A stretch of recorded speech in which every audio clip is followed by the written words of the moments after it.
Star online astro TV உன்னை சுற்றி நடக்கும் சம்பவங்களை உற்றுப்பார். நீ யார் என்று உனக்கு தெரியும்.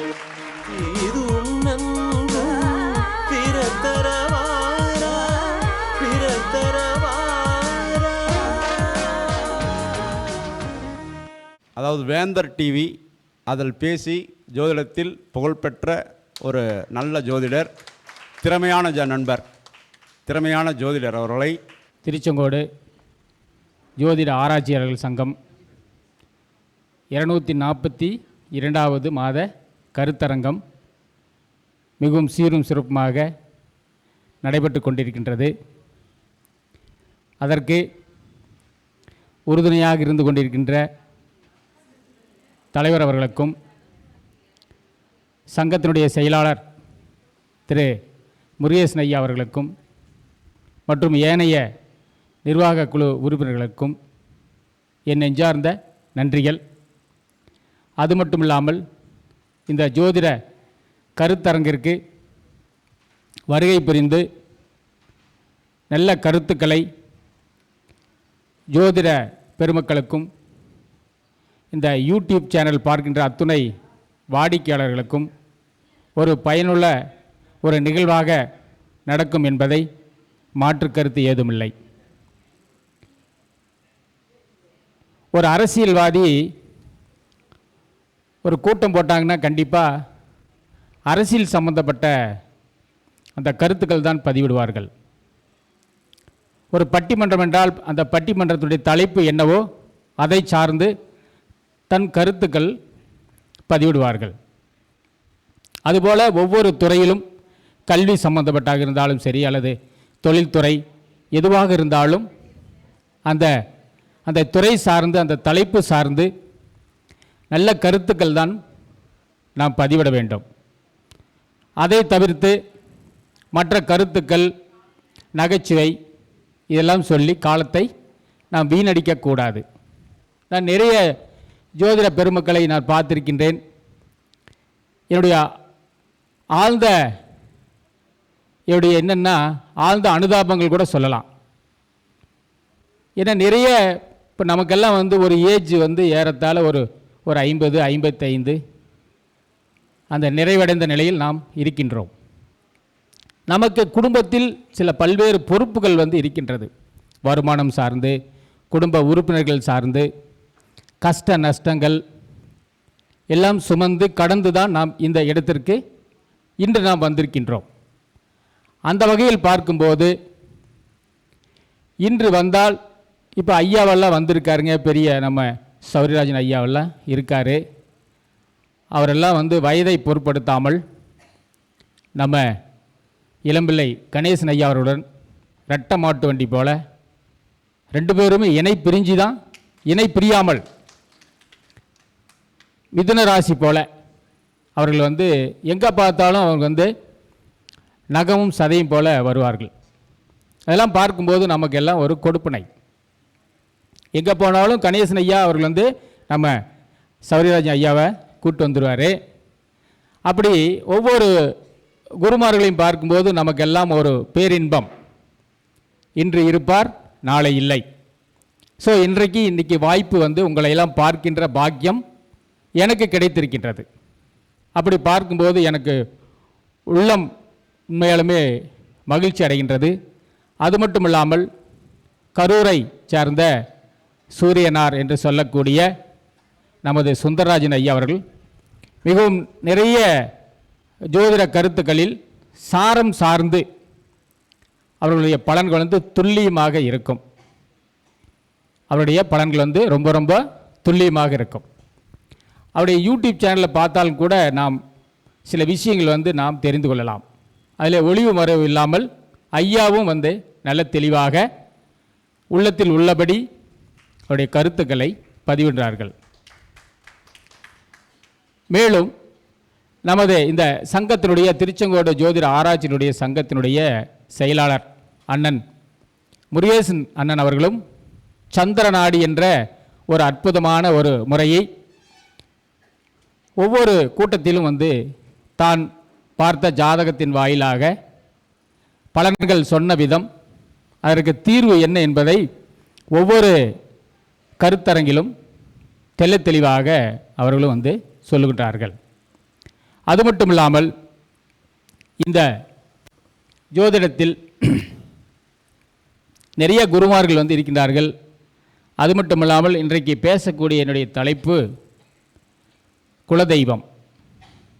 நான் எத்தனையோ தலைப்புகளில் பேசியிருக்கின்றேன்.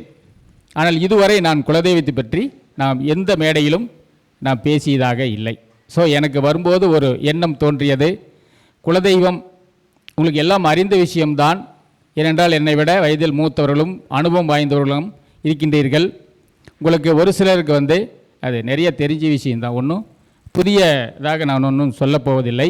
இருந்தாலும் எனக்கு தெரிந்த வகையில் என்னுடைய அனுபவத்தில் ரீதியாக இந்த கிரகங்கள் வந்து இப்போது ஜோதிடத்தில் வந்து 5ஆம் இடம் என்பது குலதெய்வம். ஸோ 5 என்பது குலதெய்வம். 5ஆம் இடம், 5ஆம் அதிபதி எங்கே இருக்கின்றார்களோ அவருடைய 5ஆம் இடத்தில் என்ன கிரகம் இருக்கின்றதோ அது சார்ந்து அவருடைய ஜாதகத்தில் குலதெய்வங்களை குறிக்கக்கூடிய தன்மையும் இருக்கும்.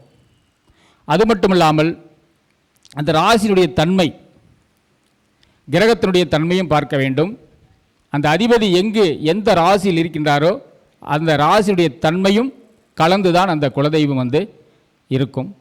அது மட்டுமில்லாமல் அந்த குலதெய்வம் என்று சொல்லக்கூடிய 5ஆம் அதிபதி நின்ற நட்சத்திரம், அந்த நட்சத்திரம் சார்ந்து அந்த நட்சத்திர காரகத்துவம் சார்ந்தும் அந்த குலதெய்வங்கள் இருக்கும். 100% சரியாக இருக்கும். அப்படி பார்க்கும்போது இந்த குலதெய்வம், அதாவது குலதெய்வங்கள் என்று ஆண் தெய்வம் பெண் தெய்வம் இருக்கும். அது மட்டும் இல்லாமல் ஆண் பெண் இரு தெய்வங்களும் நம்மளுடைய குலதெய்வங்களாக இருக்கும்.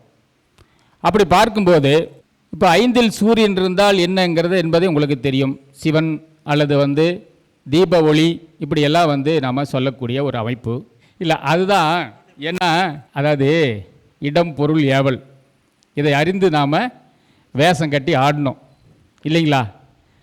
நம்ம ஆட்டம் வந்து ரொம்ப நேரம் ஆடிட்டு இருந்தாலும் சலுப்பாக போயிடும். அதனால் சுருக்கமாக நான் என்னுடைய பதிவை வந்து பதிவிடுகின்றேன். அதனால் டைம் கேட்டுக்கிறது நல்லது. சரி, இப்போ அடிப்படையாக உங்களுக்கு நமக்கெல்லாம் தெரிந்தது வந்து 9 கிரகங்கள். அது எங்கே இருக்குமோ அங்கே இருக்கும். 5ஆம் இடத்தில் என்ன கிரகம் இருக்கின்றதோ அதை சார்ந்து நம்மளுடைய குலதெய்வங்கள் அமையும். இப்போ உதாரணத்துக்கு வந்து இப்போ 5ஆம் அதிபதி மேசத்தில் இருந்தால், ஒரு மேசத்தில் இருந்தால் அந்த மேச காரகத்தை ராசியுடைய காரகத்துவம் சார்ந்து நாம் சொன்னால் சரியாக இருக்கும். மேசம் என்பது முதல் வீடு, அதில் முதல் தெரு, தலைநகரம், செம்மண் பூமி, செவ்வாயினுடைய வீடு, ஆக்ரோஷமான தெய்வங்கள் இருக்கலாம், ஆயுதங்கள் வைத்த தெய்வங்களாக இருக்கலாம். அது மட்டும் இல்லாமல் குன்றுகள், சின்ன சின்ன குன்றுகள், பாறைகள் இருக்கக்கூடிய தன்மை வந்து அந்த குலதெய்வத்துடைய பேக்ரவுண்ட் இருக்கும். பேக்ரவுண்ட் அந்த கோயிலை சுற்றி எப்படி இருக்குமோ அப்படியெல்லாம் இருக்கும். அது ஒவ்வொரு ராசிக்கும் ராசியுடைய காரத்துவம் சார்ந்து நாம் சொன்னால் சரியாக இருக்கும். சரி, ஆண் நட்சத்திரங்கள் 27 நட்சத்திரங்களில் ஆண் நட்சத்திரம், பெண் நட்சத்திரங்கள், திருநங்கை என்று சொல்லக்கூடிய நட்சத்திரங்கள் வந்து இருக்கின்றது. அப்படி பார்க்கும்போது நம்முடைய குலதெய்வம் 5ஆம் அதிபதி அல்லது சனி பகவான் அல்லது ராகு பகவான் நின்ற நட்சத்திரம் வந்து ஆண் நட்சத்திரங்கள் நின்றால் ஆண் தெய்வம், பெண் நட்சத்திரங்கள் நின்றால் பெண் தெய்வம். ஸோ சனி வந்து என்ன பரம்பரை என்று சொல்லக்கூடிய அந்த காரக கிரகம். சனி நம்மளுடைய பாரம்பரியத்தை குறிக்கக்கூடிய அந்த காரக கிரகம். 5ஆம் இடம் என்பது நம்மளுடைய குலதெய்வம். ராகு என்பது நம்முடைய முன்னோர்கள். ராகுனா தாத்தா அப்படின்னு சொல்லக்கூடியது. தாத்தா என்ன சாமி வந்து கும்பிட்டாரோ அதை வழியாக நாம் கும்பிடக்கூடிய அந்த தன்மை வந்து நமக்கு உண்டு. அப்பா என்ன குலதெய்வத்தை வந்து நமக்கு இண்டிகேட் பண்ணுறாரோ, பண்ணி கொடுத்தாரோ அதை நாம் சார்ந்து தான் நம்முடைய குலதெய்வத்தை நாம் வழிபடுகின்றோம். அப்படி பார்க்கும்போது ஆண் நட்சத்திரங்கள் என்று சொல்லக்கூடிய அந்த அசுனி நட்சத்திரம், அசுனியில் ஒரு 5ஆம் அதிபதி இருந்தால் அது ஆண் குலதெய்வம். அப்படி பார்க்கும்போது ஆண் நட்சத்திரங்கள், ஒன்று அசுனி, இரண்டாவதாக ரோகிணி, 3 வந்து புனர்பூசம், 4 வந்து பூசம், 5 மகம், 6 அஸ்தம், 7 சித்திரை, 8 சுவாதி, 9 விசாகம், 10 அனுசம், 11 திருவோணம், 12 பூரட்டாதி, 13 உத்திரட்டாதி. இந்த 13 நட்சத்திரங்கள் வந்து ஆண் நட்சத்திரங்கள். அடுத்து வந்து பெண் நட்சத்திரங்கள். 5ஆம் அதிபதியோ அல்லது சனி பகவானோ அல்லது ராகுவோ நாம் இப்போது சொல்லக்கூடிய பெண் நட்சத்திரங்களில் நின்றால் நிச்சயமாக பெண் தெய்வம்தான், குலதெய்வம் வந்து பெண்ணாக இருக்கும். அப்படி பார்க்கும்போது பரணி நட்சத்திரம் வந்து பெண் நட்சத்திரம். பரணி, கிருத்திகை, திருவாதிரை, ஆயில்யம், அடுத்து வந்து பூரம், உத்திரம். ஓகே, சரி. பரணி, கிருத்திகை,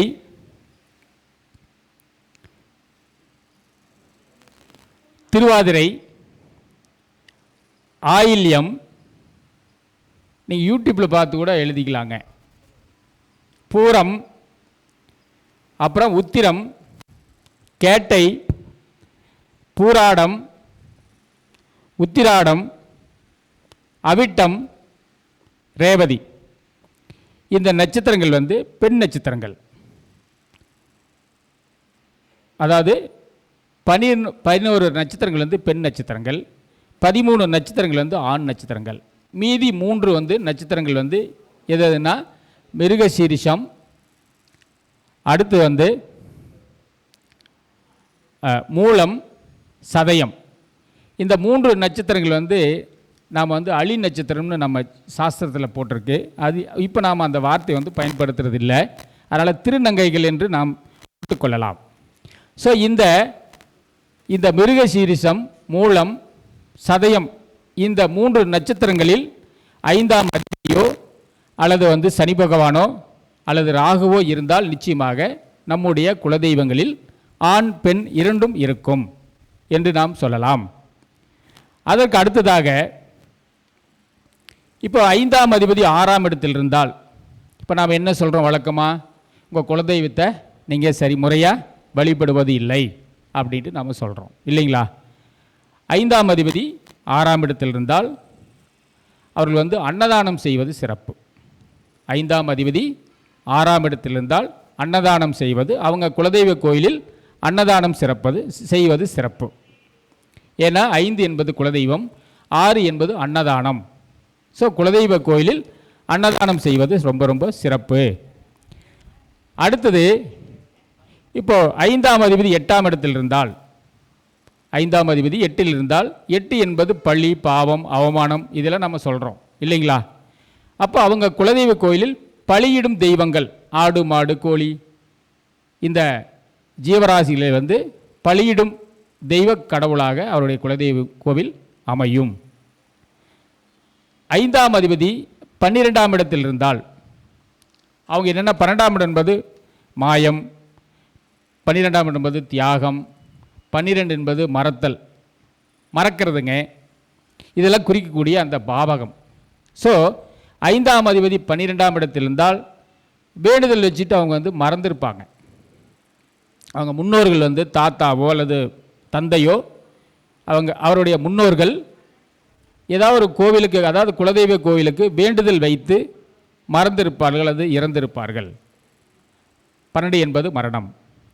அப்படி பார்க்கும்போது இவர்கள் அந்த காணிக்கை யார் ஜாதகமாக இருந்தாலும் சரி, 12ஆம் அதிபதி 5ஆம் அதிபதி 12இல் இருந்தால் ஒரு 12 ரூபாயோ அல்லது 120 ரூபாயோ அல்லது 1200 ரூபாயோ அல்லது 12,000 இப்படி மடங்கு அவருடைய குலதெய்வ கோவிலுக்கு காணிக்கை செலுத்தினால் அந்த வேண்டுதல் வைத்த அந்த மறந்து போன அந்த வேண்டுதலுடைய காணிக்கை வந்து நிச்சயமாக அவளுக்கு ஒரு நல்ல ஒரு கை கொடுக்கும், ஒரு மாற்றத்தை வந்து உருவாக்கும்.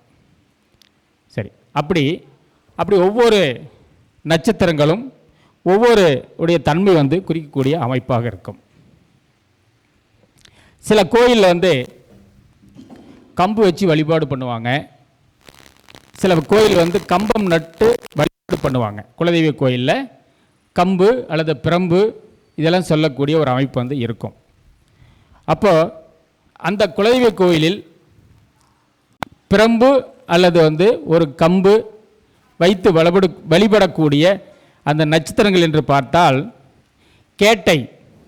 கேட்டை நட்சத்திரம், அடுத்து உத்திர நட்சத்திரம், அடுத்து விசாகம், அடுத்து வந்து பூரட்டாதி, அடுத்து வந்து மூலம், உத்திராடம், ரேவதி. இந்த ஆறு நட்சத்திரங்கள் வந்து ஒன்று பிரம்பு அல்லது ஏதாவது தடி அல்லது வேல் ஆயுதம் தாங்கிய அந்த குலதெய்வ கோயிலில் நிச்சயமாக உண்டு. ஏனென்று சொன்னால் கேட்டை என்பது வேல், கேட்டையுடைய காரகத்துவம் வேல். ஸோ வேல் வந்து தடி போல தான் இருக்கும். அடுத்ததாக உத்திரம் என்பது குச்சி, உத்திரம் குச்சியை குறிக்கக்கூடிய அந்த காரகத்துவம். ஸோ குச்சியை வைத்து, குச்சி என்பது ஒரு தடி மாதிரி பிரம்பு மாதிரி தான் இருக்கும். அடுத்தது விசாகம் என்பது முரம், நட்சத்திர காரகத்துவத்தில் விசாகம் முரத்தை குறிக்கும். நம்ம புடைக்கிறோம் இல்லைங்களா, தானியங்களை புடைக்கக்கூடிய அந்த ஒரு முரத்தை வைத்து கூட சில பேர் வந்து வழிபாடு பண்ணுவாங்க. ஒவ்வொரு கோவிலில் வந்து அவங்க குலதெய்வ கோயிலில் முரத்தை வைத்து வழிபாடு செய்வார்கள். அது மட்டும் இல்லாமல்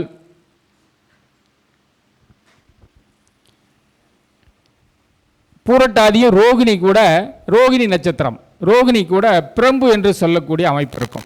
ரோகிணியில் 5ஆம் அதிபதியோ அல்லது வந்து சனி பகவானோ அல்லது வந்து ராகு பகவானோ ரோகிணியில் நின்றால் அவர்கள் வந்து பிரம்பை வைத்து நிறைய கோயில் வந்து வழிபாடு பண்ணுறாங்க குலதெய்வ கோயிலில்.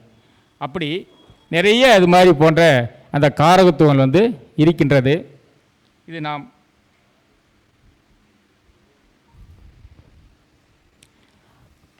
இப்போ பிரம்பு. அடுத்து வந்து படி.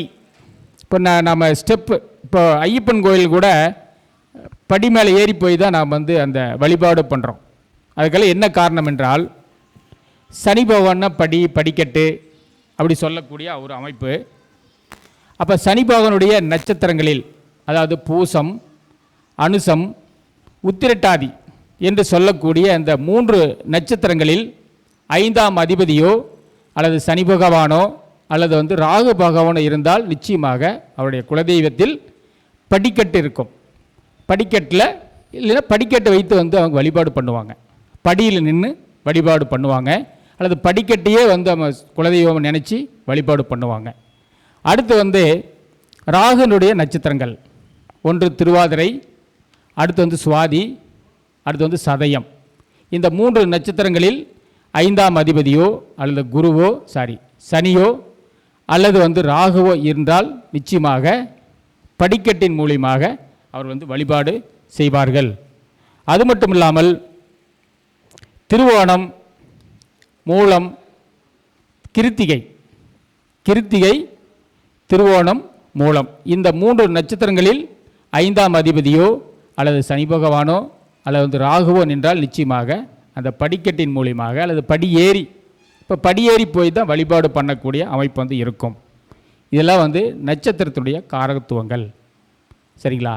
அதோடு இந்த ராசி காரகத்துவம் நாம் இணைத்து சொல்ல வேண்டும். எந்தெந்த ராசியில் 5ஆம் அதிபதி இருக்கின்றாரோ அதை பொறுத்தும் சொன்னால்தான் சரியாக இருக்கும். இப்போ கடகத்தில் வந்து 5ஆம் அதிபதி இருந்தால் நதி ஓரங்களில், ஆற்றுப்படுகைகளில் உங்களுடைய குலதெய்வ கோயில் இருக்கிறது என்றால் சொன்னால் சரியாக இருக்கும். அதுக்கு முன் ராசி எடுத்துக்கொள்ள வேண்டும், பின் ராசியும் எடுத்துக்கொள்ள வேண்டும். இப்போ கடகத்துக்கு முன் உள்ள ராசி வந்து மிதுனம் என்றால் திரும்புகின்ற அந்த ஒரு முட்டுச்சந்து என்று சொல்லக்கூடிய அமைப்பு. ஸோ உங்கள் குலதெய்வ கோயில் வந்து ஆற்றுக்கு அருகில் அல்லது ஆற்றுப்படுகையில் வந்து ஓரத்தில் இருக்கும். நீங்கள் போகக்கூடிய திரும்பும் வழியில் வந்து இருக்கும், ஒரு கார்னரில் வந்து இருக்கக்கூடிய அந்த தன்மை வந்து இருக்கும். அதற்கு அடுத்து வந்து சிம்மம். இப்போ 5ஆம் அதிபதிக்கு அடுத்தாற்போல் சிம்ம ராசி. சிம்மம் என்பது ஏதாவது ஒரு அரசு அலுவலகங்கள் அல்லது அரசியல்வாதி அல்லது வந்து ஏதாவது ஒரு அரசு கட்டிடங்கள் இதில் இருக்கக்கூடிய தன்மை அருகில் இருக்கும் என்று சொன்னால் நிச்சயமாக 100% சரியாக இருக்கும். இப்படி குலதெய்வ கோயில் சம்பந்தப்பட்ட சில விளக்கங்கள் என்னுடைய அனுபவத்தில் நான் உங்களிடம் பகிர்ந்து கொண்டேன். உங்களுக்கு எந்த வகையில் பயனுள்ளதாக இருக்கும் என்பதை நீங்கள் முடிவு செய்து கொள்ளுங்கள். எனக்கு பேச வாய்ப்பளித்த திருச்செங்கோடு ஜோதிட ஆராய்ச்சியாளர் சங்கத்திற்கு என் நெஞ்சார்ந்த நன்றிகள். நன்றி, வணக்கம். என்னுடைய பெயர் ஈரா பழனிசாமிங்க, திருச்செங்கோடு. இல்லை, தொல்லைபேசியே இருந்து நமக்கு கஸ்டமர் அதிகமாக அழைத்தால் அது தொல்லைபேசி தான். அதன் மூலம் வருமானம் வரும். தொலைபேசி என்பது நாம் உரையாடல் இல்லைங்களா? தொல்லைபேசி தான் சிறப்பு. நமக்கு வருமானம் வரக்கூடியது தொல்லைபேசியாக இருந்தால் ரொம்ப ரொம்ப சிறப்பாக இருக்கும். என்னுடைய தொலைபேசி 6369353367 திருச்செங்கோடுங்க. நன்றி, வணக்கம். ஐயா, ஏதாவது வித்தியாசமாக இருந்ததுங்களா? இப்போ நம்ம மெனக்கெட்டுக்கிட்டு சொல்கிறோம் இல்லைங்களா? ஏதாவது ஒரு வித்தியாசமாக, இல்லை பழைய மாவையே அரைச்ச மாவையே அரைச்சிட்டு இருக்கிறோமா இல்லைங்களா? அப்படியெல்லாம் ஏதாவது உங்களுக்கு ரைட். நன்றிங்க ஐயா, நன்றி நன்றி நன்றி. குலதெய்வ எப்படி இருக்கும், எப்படி வழிபடுவது என்பதை பற்றி ஐயா அவர்கள் நிறைய கருத்துக்களை சொன்னார். அவர்களுக்கு கணேசன் ஐயா அவர்கள் பொன்னாடை போற்றி கௌரவிக்கிறார்கள். அருமை நண்பர் வேந்தர் டிவி புகழ் பழனிசாமி அவர்கள் மிகச் சிறப்பான முறையில் குலதெய்வத்தை பற்றி சொல்லியிருக்கிறாரு. இந்த குலதெய்வத்தினுடைய விஷயங்களை பேசணும்னா குறைஞ்சபட்சம் ஒரு 3 மணி நேரம் ஆகும். அவ்வளோ விஷயங்கள் இருக்குது. அதை மிக மிக ரத்தன சுருக்கமாக கொண்டு போய் மிக சுருக்கமாக முடிச்சிருக்கிறது மிக பாராட்டுக்குரிய சமாச்சாரம். இந்த குலதெய்வத்தினுடைய கூடுதல் செய்தி ஒன்று உங்களுக்கு சொல்லணும்னு ஆசைப்பட்றேன். 5ஆம் வீடு குலதெய்வம், அதில் ஒன்றும் சந்தேகம் இல்லை. காலபுருஷ இலக்கணத்துக்கு 5ஆம் அதிபதி சூரியன். ஒருவருக்கு சூரியன் திசை நடக்கும்போது, நம்ம ஜாதகம் பார்க்கும்போது சில பேர்த்துக்கு சூரியன் திசையோ சூரியன் புத்தியோ நடக்குதுன்னு வச்சுக்கோங்க.